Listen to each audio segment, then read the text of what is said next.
Good morning, everyone. My talk today is called Second Helpings. Yeah.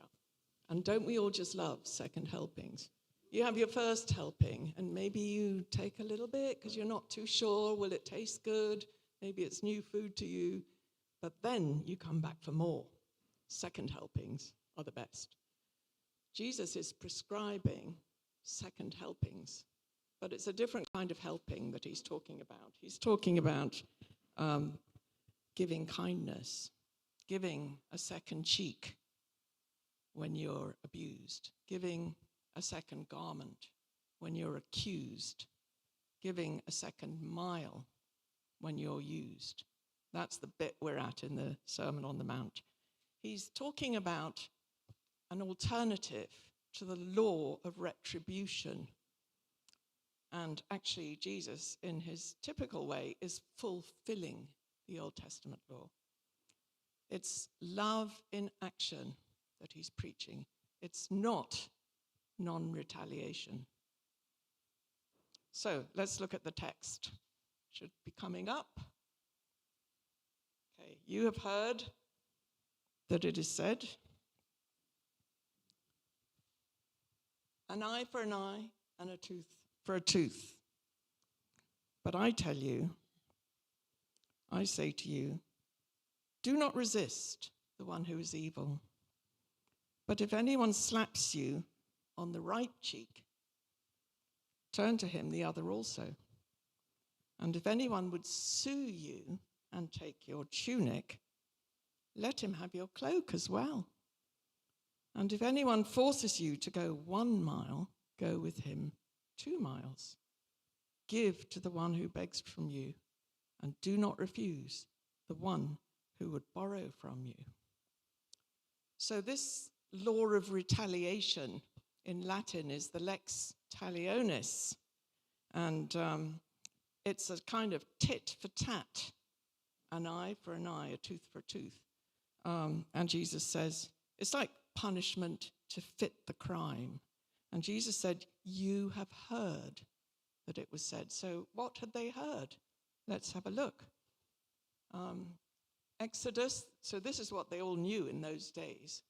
Exodus 21, when men strive together and hit a pregnant woman so that her children come out, but there is no harm, the one who hit her shall surely be fined, as the woman's husband shall impose on him, and he shall pay as the judges determine.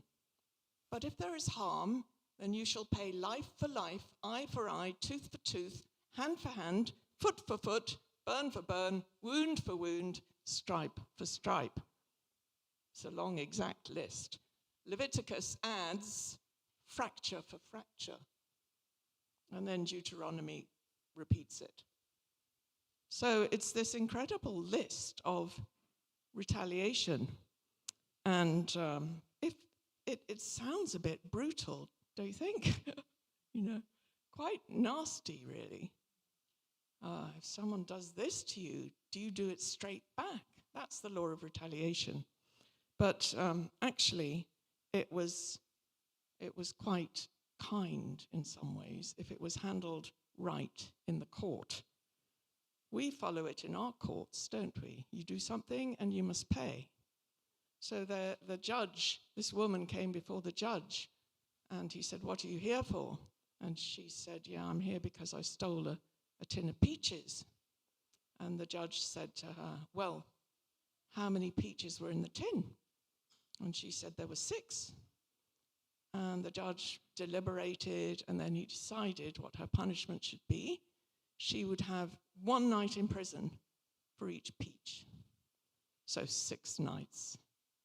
And he was just about to lower his gavel to finalize the punishment when her husband walked in and said, "My lord, wait. She also stole a tin of peas." So, yeah, we still follow that, don't we? When I was at boarding school in Sussex, many moons ago, it was called Wadhurst College for Young Ladies, a.k.a. the WC. And we were, me and the girls in my dorm, one night we sneaked down into the dining room that was laid up for breakfast for the next day to steal some bread. And we were caught. And our punishment, to fit the crime, was to sit there and eat 6 slices of dried bread. So, yeah, that's the law of retaliation, isn't it? We do it with our children too. You know, if you're naughty, you go in the corner, or whatever, however we discipline them. In the news this week, I've read of all sorts of violent things. Suicide, attack on a bus in Pakistan, a 12-year-old in Gaza trying to look after her family, a hostage in Israel in desperate straits, murder in Mexico City, someone, a potential doctor in Livingston was killed in a hit and run. It's a violent world out there, isn't it? There's a lot of hard things. And how do you handle this when it comes to you and your family? What do we do with that? Often, the natural thing is to hit back. You hit me, I'll hit you back. You pull my hair, thing is, I'll yank your hair out. You block me, I'll totally delete any sign of you. You fly into my tower, and I'll blow your country to smithereens. That's what we're like. It escalates. That's the trouble with this. So if it's handled well in court, at least it puts a ceiling on the escalating that goes on. Shakespeare, I don't know if you like Shakespeare, I do. Romeo and Juliet, the Montagues and the Capulets. There was this ancient grudge, that was all we're told. And they fight and fight and murder and murder. And all the children are just taught to hate the other family. Lamech in the Bible. I don't know if you know who Lamech is. He's a great-great-great-grandson of Cain. And Cain was actually cursed by God. But then we read, I'll turn to it. Where is it? Anyway, I don't know where it is. But yeah, in Genesis, we read about Cain and his vengeance, and God curses him, and then God in his mercy says, but I've marked Cain, but anyone who tries to wound him, I will avenge sevenfold. That's so like God, isn't it? He loves his enemies. He loves us. Anyway, then Lamech, he boasts to his 2 wives, and this is the first mention of polygamy in the Bible, so that's interesting too. Lamech boasts to his 2 wives, this man wounded me, and now I've killed him. And look, I've got away with it. This is the bit. Cain's revenge is 7-fold, Lamech's 77-fold. So contrast that with Jesus' attitude, this kind of arrogance and this vindictiveness and this revenge, with Jesus' talk to Peter. That's 77 is interesting, isn't it? 7 times 7. How often do we forgive each other? There's no limit, really. That's the point of that. So Jesus is so different, so different. When wronged, sometimes we have to submit to the courts. Jesus elsewhere tells us to honor our rulers, honor our judges and policemen and all of that. Render to Caesar what's Caesar's. So it's not that you don't follow that. He's not dissing the whole system. But remember who he's teaching here in the Sermon on the Mount. He's teaching his own disciples about the way of the kingdom, which Latasha brought beautifully in the pre-service prayer. The way of the kingdom. It's defined by forgiveness. It's defined by this ethic of mercy, not retributive judgment. I have come, Jesus says. That's his heavenly origin. But I say to you, that's his authority. So he's bringing this beyond murder, beyond committing adultery, beyond divorce, beyond oath-taking that we saw last week with Lloyd. He's bringing, actually it's in your heart. It's the anger in your heart. It's the lust in your heart. It's commitment issues. It's truthfulness. So what's he saying here? Do not resist. Do not oppose the one who is evil, in verse 39. And in that verse, evil is masculine, and it refers to evil people. So does that sound just like, okay, I'll roll over. Someone does something horrible to me, I'll just roll over and play dead and be a doormat. Is Jesus saying that? I don't think so. I think it means don't retaliate like for like. Don't respond in the same posture. It's different, but it's not non-retaliation, and we'll see that. It goes against the grain.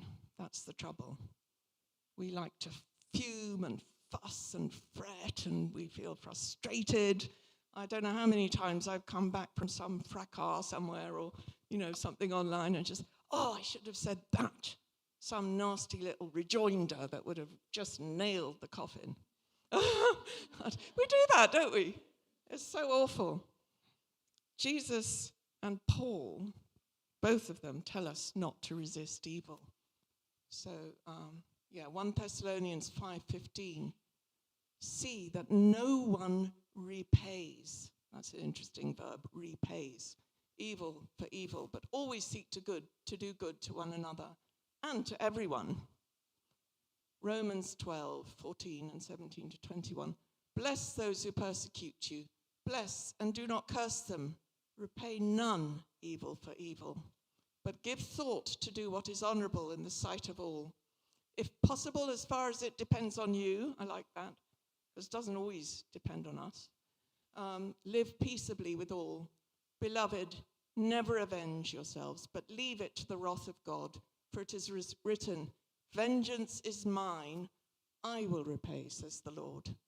To the contrary, if your enemy is thirsty, give him something to drink, for by so doing you will heap burning coals on his head.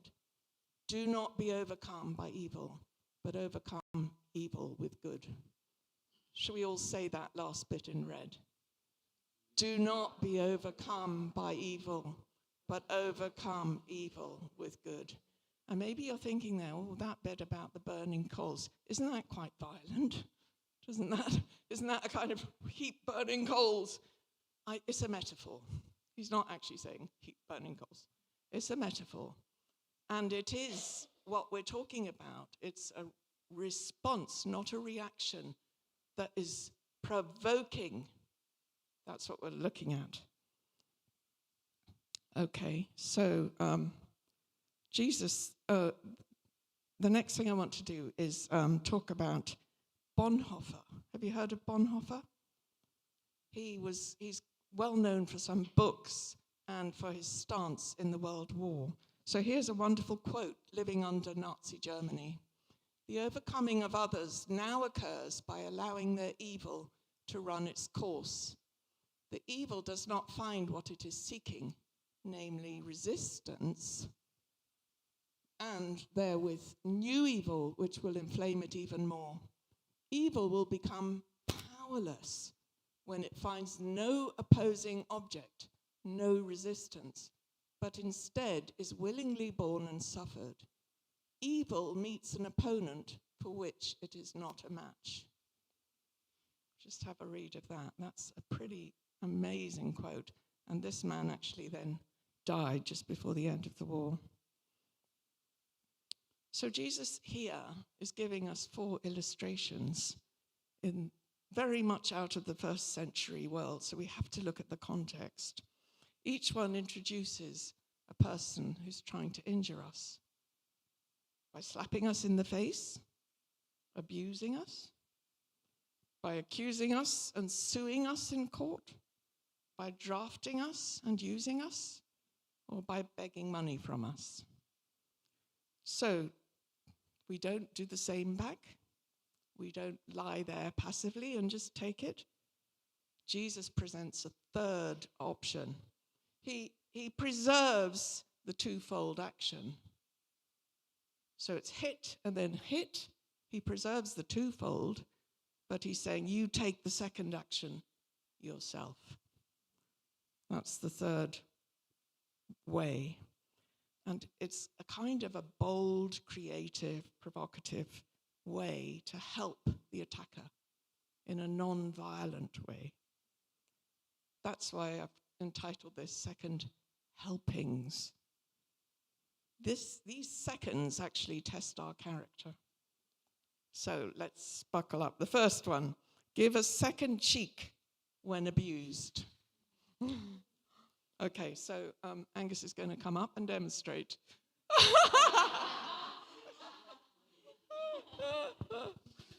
Okay, so it does say the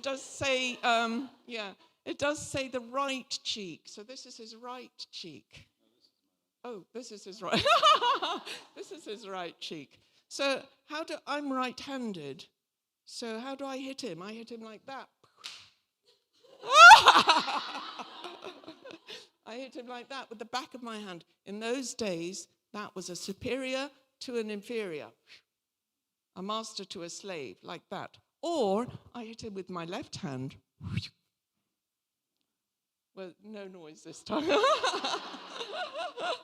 And that, in those days, was used for toilet hygiene. So either way, it's an extreme insult. But then what does Jesus say? Take it, and present the other cheek. So now I can hit him with my palm. Thank you. But as he turns his cheek and presents the other cheek, what happens? Maybe we see each other. Maybe I see him as an equal, not an inferior, not someone I'm insulting. Maybe the pause, the looking in each other's eyes, I'm a human being, see me. Maybe that makes the abuser stop and think for a while. Jesus was often insulted. He was called a wine bibber, a friend of sinners, a glutton. Terrible things. What did he do? Did he insult them back? No.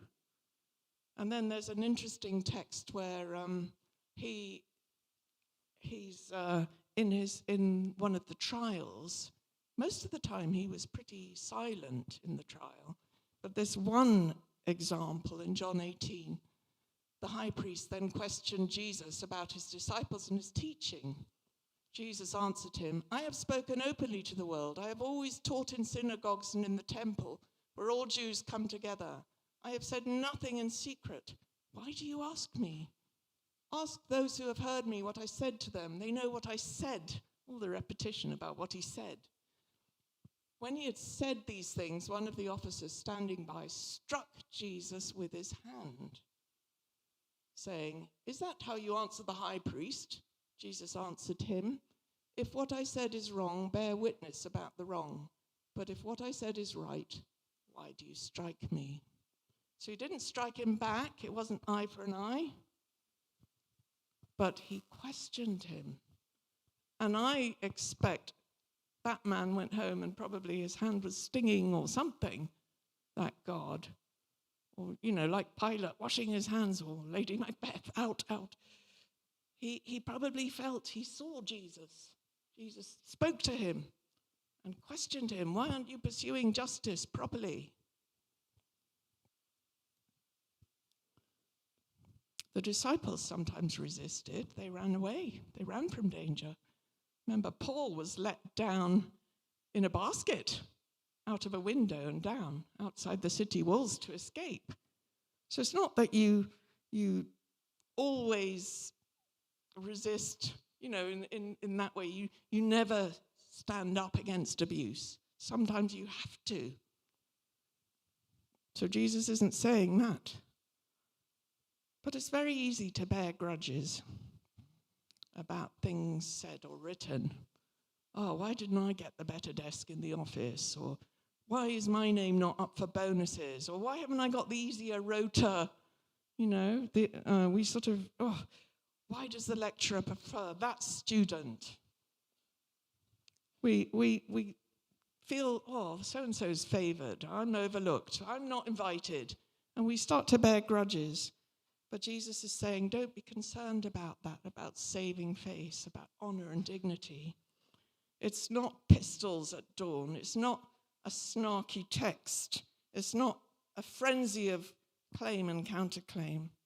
It's the quiet turning of the cheek, cutting remarks go, looking eye to eye. I felt a bit insulted after Samuel and Hannah's wedding. Some family members posted photos, and I wasn't in them. I'm the mog, the mother of the groom.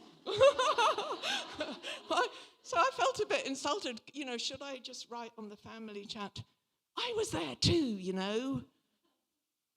It's a longer story in my case. It's biding your time to say the thing that will help people in their response. It's prayerfully sharing with close family. So I talked with Angus and Zara and Richard, and we prayed it through. What did Jesus do? We know about these things where he was called these names. He probably shared it with his disciples. He went alone and prayed to his Father. You don't let it, you take it, but do you let it in there and it festers? What do you do with it when you take it? So it's finding an outlet so it doesn't then come in and like a cancer work away inside you, simmering away and starting to smell bad. Sometimes we can think we're turning the other cheek and we're not. There's a Chinese proverb which says, if your enemy insults you, buy each of his children a drum. It's not like for like, but it's actually not a blessing to the parents. So we need to check our motives and our attitudes. Okay, the second one in verse 40 is give a second garment when accused. You're at fault, and the judge says you must pay damages. How do you feel? Are you bitter? So in those days, the sealing of a debt was often done with a physical object. So think of in the book of Ruth, there's Boaz at the city gate. He's number 2 in line for kinsman redeemer of Ruth. And number 1 has to take all the property, which he wants, but then he doesn't want Ruth. So Boaz seals the deal by giving his sandal. And that's legit. So that's what this is about. It sort of shows intention of recompense by giving this thing. It's like signing on the dotted line or swearing or whatever that we have today. In those days, they mostly only wore 2 garments, a sort of tunic and then a cloak. And the cloak was a very important piece of kit for you. It's not like today. I mean, I've got Amazon Prime or I've got ASOS at my fingertips. I've got so many layers on. I don't know. You know, I'm always wear my thermals, even in the summer. It's not like that. The cloak was a really important thing. And let's see what the Mosaic law says about cloaks. If you ever take your neighbor's cloak in pledge, you shall return it to him before the sun goes down, for that is his only covering, and it is his cloak for his body. In what else shall he sleep? And if he cries to me, I will hear, for I am compassionate. We were singing, Lord, I want to love you more. This makes me love him more. There you are, you're in the wrong. You have to give something over to indicate that you're going to pay. And he's still concerned. He's still compassionate. He's still loving you. He loves us all. While we were enemies, he loves us. It's amazing. So this cloak was a really important piece of kit. But Jesus is saying, let him have it. Give it. voluntarily give it. Legally, you can get it back in the evening, but give it. Let him have it.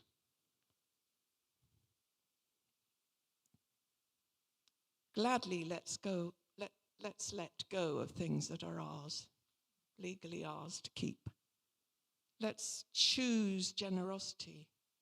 Let's be large-hearted. But at the same time, he's trying to shake things up. Here's the bloke. He takes his tunic off. Then he gives his cloak as well. He's left there naked. It's like a challenge. Have compassion on me. I'm a human being. This is public shaming that you're forcing me to be shamed. Some years ago in Spottiswoode, we had a new shower put in, and it was put in so badly. Oh, it was such a waste of money. And we were gutted. And I went to the Citizens Advice Bureau to see what we could do. And short of sort of taking the bloke to court, there wasn't much. I was in touch with him, but he got away with it. We had to pay, and we had to take the hit. What should we have done? I was tempted to sort of put a really nasty review and don't go near this bloke and, kind of smear his name. But I didn't. Is that an example of it? Maybe. I was also thinking about other cloaks in the Bible. This was a fascinating little bit of study.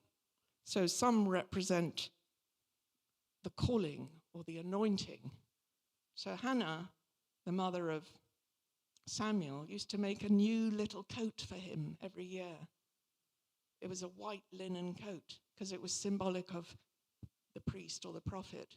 He was working with Eli. The high priest had this special breastplate with all these stones and things, and in a little secret pocket, a Urim and a Thummim, which are interesting. And it was like he had to wear those, and then God would speak. It's sort of like, come in, here. Can I hear you? Over? So that's interesting. These cloaks were very symbolic. Think of the Israelites who, for 40 years, their clothes and their shoes didn't wear out in the desert. And then and they got fed this miraculous manna. As soon as they got to the promised land, manna stopped. Probably their clothes and shoes wore out as normal. Miraculous covering for a time. Elijah, when he was airlifted to heaven, and he laid down his mantle, Elisha picked it up. Jesus, when he rode into Jerusalem, what did the disciples do? They put their cloaks, these valuable, really important pieces of kit, on the donkey, on the ground, and then all the way into Jerusalem. Maybe they picked them up and ran, kept laying them down for the king to ride on. We need to lay down our cloaks, what's most precious to us. We need to lay down our callings, our anointings even. If we're in a time of transition, which we are, do we lay things down? We lay them down. We lay them down at the feet of Jesus. For him to give us something new. New, you're in the promised land now.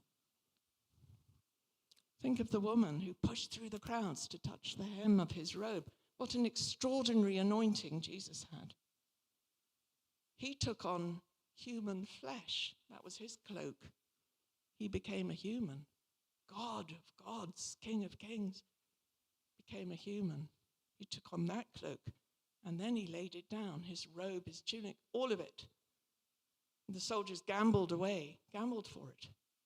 He was naked for us, so that we, as we sang that, crown him with many crowns, so that we can know him. Why did he do that? It's for a higher calling, for the higher calling, that the whole world can come into relationship with him. We exchange our little fig leaves that we kind of paste together. I don't know how they did it, Adam and Eve.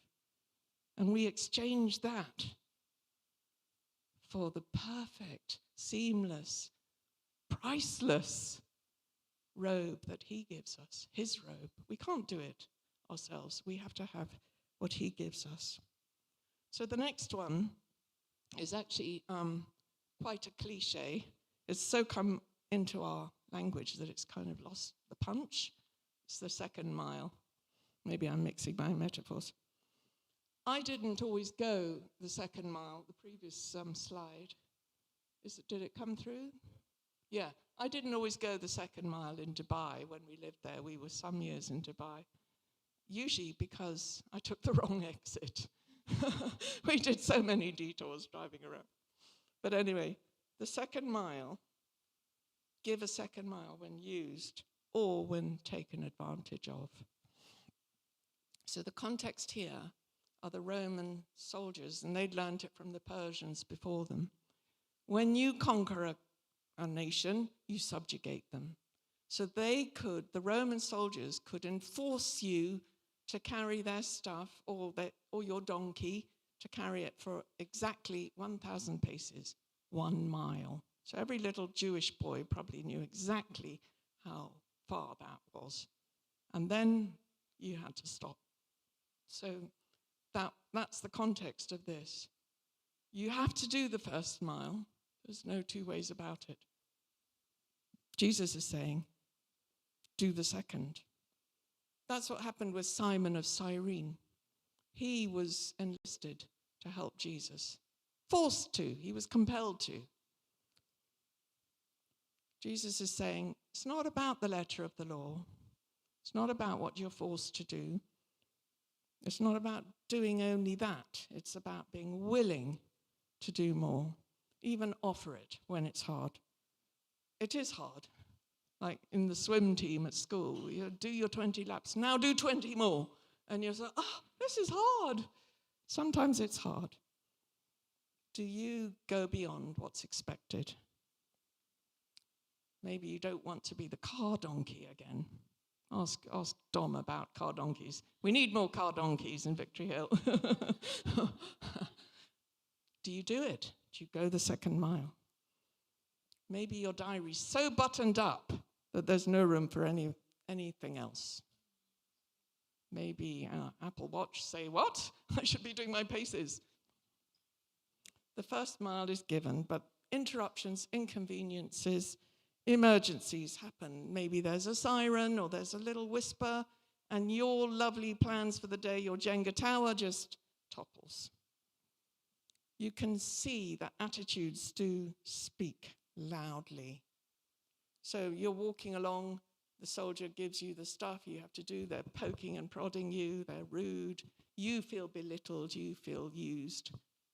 But then, end of a mile, you carry on. Oh, now you've got their attention. Now they're listening. Now, why are you doing this? Why aren't you huffing and puffing? Why haven't you dropped the stuff? It's your legal right to drop it. You've got their attention. Maybe you can walk along and chat. Maybe, they start to see you're a human. Maybe, how's your family? You see them as a human too. And then you start to talk about Jesus and how utterly compelling he is and how his love is just so amazing and his teaching is just so unique and wonderful. That's your chance. So the second mile requires flexibility, endurance, and patience.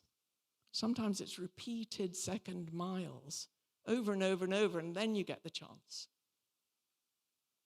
A friend of mine always used to say, have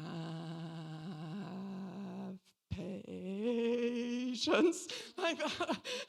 It was very good. So, why do we go the second mile? That's the next slide. It changes attitudes. It's not the slave mile. It's the smile mile. It's the victory mile. It's the Victory Hill mile.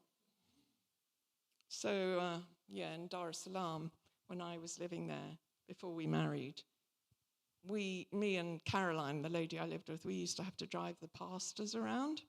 And you could feel a bit like a chauffeur. And then every home you went to for sort of pastoral visits, they'd get out the soda, the Coke, the Fanta, the Mirinda, the Mountain Dew, whatever it was. And you had to drink it because culturally it would be so wrong not to accept their hospitality. By the end of it, I'd get home and I'd be ready to absolutely pop. I don't even like soda. But over time and time again, you grow to see these people. You grow to love them. You grow to feel like, well, you're not just a chauffeur. It's repeated. It changes actions. There's a wonderful story about Henry Ford in Detroit. So he set up a business, and he decided to put a big log in front of the lift in his office. And the cleaners cleaned around it, and the office secretaries and workers stepped over it to get in the lift. And everybody thought, this isn't our remit, what do we do with it? Nobody did anything. Nobody asked about it. And after 3 weeks, he fired everyone. It changes actions if you do more than you're supposed to. It changes relationships. As we've said, maybe you start to see them as people. Second mile gives them a chance to do better. The world does understand consideration and courtesy and kindness more quickly than it understands our sermons and doctrines. It shows trust in God as his child. He sees every slight against his children. He sees it. If you're abused, he sees it. And it's his to make it right. Justice will be done. It's mine to avenge. I will repay. So we leave it in God's hands. Yahweh will judge. So it looks forward to a reward in heaven. If you have missed the earlier Beatitudes sermons, go back and listen. We're told about reward in heaven. Beyond any hardship here. We can face things here because we know what we're looking forward to. And all of Jesus' life was actually a second mile. In fact, way beyond. It goes way beyond what he did. He could have called for retaliation about the cross, but he didn't. He came from heaven to earth to show the way. From the earth to the cross, our debt to pay. From the cross to the grave to the sky. Wow. He was abused, accused, and used. And that's because he loves us and he wants us with him. Even while we're enemies, he loves us. Amazing. Lord, we lift your name on high. I just wanted to think of a few amazing teachers or followers of Jesus who follow this teaching. Dr. Martin Luther King Jr. He made quite an impact, didn't he? Abuse, torture, prison, but brought huge changes because he had a dream. Nelson Mandela went to prison, a violent man, and came out a peacemaker. There are also times when this teaching isn't followed that have been awful. The Crusades in history, the Spanish Inquisition, American Civil War, even the World Wars. You have the Christians praying on either side and then going out into the middle and killing each other. What about all the questions that we face today? What about ISIS? What about Hamas? What about just war? What about pacifism? There's so many questions. What do I do if I'm to protect my home against burglars or against a murderer who comes in? Do you have a bar by the door ready? What do you do? It's tricky. We have to think about these things. Maybe Pete and Ezra can recommend some books. I don't know, the theologians among us. Finally, let's give kindness, verse 42. And the dynamic has slightly changed in this verse from the oppressor to the oppressed. Sounds very biblical, doesn't it? But how far do I take it? It's quite tricky, it's quite complex. Do you give to all who ask? If we did, we'd be broke, we'd be naked. Do you ever give? Is it practical? What are the criteria? Do you give drugs to an addict? Do you give money to an addict? We have to discern, don't we? And I suppose in those days, in a rural society, you could see who was a genuine beggar. Walking around Edinburgh, you really don't know. You don't know, is the bloke going to go into the pub and get wildly drunk on what you give? And today we have charities that we do know. People who in our midst who work in them. We know the money will be well stewarded. But it's about cultivating not tight-fisted in the face of financial need, but a generosity, isn't it? Paul says in 2 Corinthians 8, verse 7, excel in the grace of giving, even beyond your means. So in summary, there's many things, but it's a kind of perspective shift about not passively responding to these things, but willingly and provokingly trying to make a difference in our world. So here's the summary slide. Perhaps the most important helping is the second helping, when we turn the second cheek, willingly give the second garment, go the second mile, and give kindness and relationship whenever we are abused, accused, and used. God, help us to stand out a mile for your name's sake. Amen.